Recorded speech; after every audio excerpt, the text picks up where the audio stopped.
Kagulat World, Sumpa o Tadhana. Sa loob ng mahabang panahon, ang Philippine tennis ay tila isang malaking palaisipan, punong-puno ng talento, pero laging kinakapos sa dulo. Pero ngayong January, isang balita ang yumanig sa buong mundo. Alexandra Alex Ila is now officially world number 49. Hindi lang ito simpleng ranking update, mga Kagulat World. Ito ay isang deklarasyon ng digmaan sa mga elite ng Women's Tennis Association, WTA. Matapos ang kanyang makasaysayang semifinal run sa ASB Classic sa Auckland, New Zealand, kung saan muntik na niyang mapatalsik ang world number 57 na si Wang Xinyu. Napatunayan ng ating 20-year-old phenom na hindi na siya rising star lang. Siya ay isa ng ganap na higante. Isipin niyo, mula sa pagiging number 138 noong simula ng 2025, nunok ni Alex ang bawat pagdududa, bawat injury, at bawat heartbreak para basagin ang top 50 barrier. Pero bakit pa tayo gulat na gulat? Dahil sa ranking na ito, selyado na ang kanyang direct entry sa main draw ng Australian Open 2026. Wala nang qualifying rounds, wala nang pito-pito. Direkta na siyang makikipagbakbakan sa mga reyna ng tennis tulad ni Iga Swiatek at Aryna Sabalenka sa Melbourne Park. Ito ang huling piraso ng puzzle para kay Alex, ang makumpleto ang paglalaro sa lahat ng 4 na Grand Slam sa French Open, Wimbledon, US Open, at ngayon, ang Australian Open. Matatandaan na noong 2025 Miami Open, ginulat niya ang planeta nang talunin niya si Iga Swiatek, ang dating number 1. Doon nagsimula ang apoy na ngayon ay nagiging dambuhalang sunog sa WTA Tour. Sa kanyang pagtapak sa Melbourne ngayong January 18, hindi lang raketa ang dala ni Alex. Dala niya ang pangarap ng higit 110 milyong Pilipino na nagnanais makakita ng unang Pinoy Grand Slam singles champion. Ang tanong ng nakararami, ito na nga ba ang taon ng pag-angat ni Alex sa top 20? O ito pa lang ang simula ng isang mas matinding pagsubok? Sa bilis ng kanyang pag-akyat, tila wala nang makakapigil sa dugong Pinoy na nanalaitay sa kanyang mga ugat. Handa na ba ang Melbourne para sa bagyo na galing sa Pilipinas? Dahil si Alex Ela, hindi lang basta lumalaro, siya ay sumusulat ng kasaysayan na kailanman ay hindi na mabubura.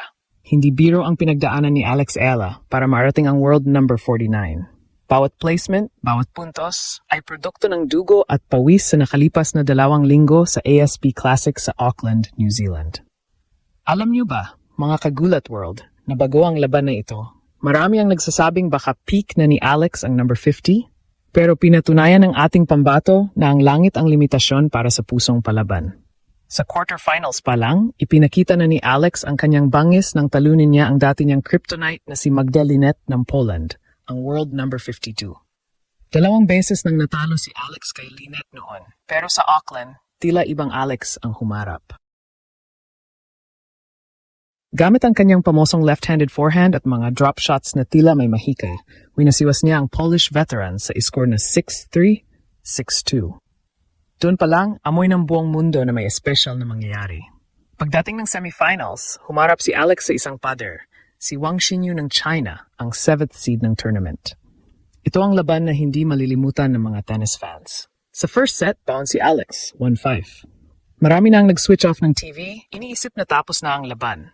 Pero dito lumabas ang tunay na kulay ni Alex. Sunod-sunod na 6 na games ang kinuha niya. Isang 6-game winning streak para nakawin ang set, 7-5. Ang sigaw ng mga Pinoy sa stands rinig hanggang Maynila. Sa second set, kontrolado na sana ni Alex ang laban. Lamang siya ng 5-3 at nagkaroon pa ng match point. Isang puntos na lang, pasok na sana siya sa kanyang ikalawang WTA final. Pero ang tennis ay laro ng mga dambuhalang pressure. Nakawala si Wang at sa kasama ang palad, nakaramdam si Alex ng matinding kirot sa kanyang likod. Isang medical timeout ang kinailangan sa third set nang maiwan siya ng 0-3. Kahit hirap gumalaw, kahit bawat lundag ay may kasamang hapti, hindi sumuko si Alex. Lumaban siya hanggang sa dulo, dikit na dikit sa 4-6 sa deciding set. Bagamat hindi siya pumasok sa finals, ang semifinal finish na ito ang nagbigay sa kanya ng sapat na puntos para umakyat sa career high na world number 49. Ito ang unang pagkakataon sa kasaysayan na may isang Pilipinong nakapasok sa elite top 50 ng WTA singles rankings. Hindi na lang siya Alex from the Philippines. Siya na ang Alex Ela World Top 50. Ang kanyang naging pahayag matapos ang laban, "Till my heart stops." Isang mensahe na nagpapatunay na ang batang ito ay hindi titigil hanggat hindi niya nararating ang rurok ng tagumpay. Ang Auckland ay simula pa lamang. Ang tunay na giyera ay nasa Melbourne na.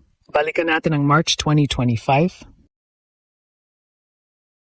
Ang sandaling napatunayan ni Alex Ella na ang pusong Pinoy ay walang kinatatakutan. Sa prestihiyosong Miami Open, pumasok si Alex bilang isang wildcard. Marami ang nagakalang experience lang ang habol niya rito.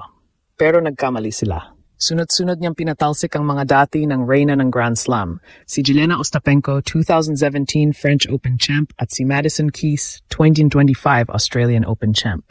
Pero ang pinakamatindi, ang laban niya sa world number 2 na si Iga Swiatek. Mismong ang Polish superstar ay napailing. Sa iskor na 6-2, 7-5, pinatunayan ni Alex na kaya niyang talunin ang pinakamagaling sa planeta sa straight sets. Ito ang naging mitsa ng kanyang pag-akyat. Matapos ang Miami, hindi na siya tumigil. Nakuha niya ang kanyang kauna-unahang WTA 125 title sa Guadalajara Open noong September 2025 at naging kauna-unahang Pilipino na nanalo ng singles match sa main draw ng US Open laban kay Clara Tauson. Dahil sa mga shocking upsets na ito, natapos ni Alex ang 2025 sa world number 50. At ngayon January 12, formal na niyang nakuha ang world number 49. Ano ang ibig sabihin nito para sa ating bansa? Sa ranking na ito, opisyal na siyang pumasok sa main draw ng Australian Open 2026. Wala ng qualifying rounds. Noong mga nakaraang taon, lagi siyang kinakapos sa qualifiers ng Melbourne Park. Pero ngayon, kasama na siya sa listahan ng 1-28 pinakamagaling na tennis players sa mundo na direkta ng maglalaban-laban para sa tropeo simula January 18th. Isipin niyo ang pressure. Si Alex ang kauna-unahang Pilipino sa kasaysayan na makukumpleto ang appearances sa lahat ng 4 na Grand Slams. French Open, Wimbledon, US Open, at ngayon ang Australian Open. Pero bago ang dambuhalang laban na iyon, may huling pagsubok pa siyang kailangang lampasan, ang Kooyong Classic.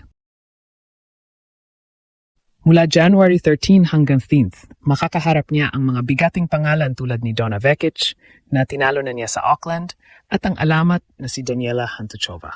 Ito ang huling ensayo bago ang tunay na giyera.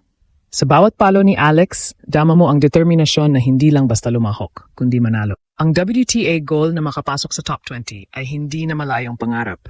Ang bawat laro niya ay parang pelikula. Mula sa pagiging underdog sa Miami hanggang sa pagiging the giant slayer ng Asia.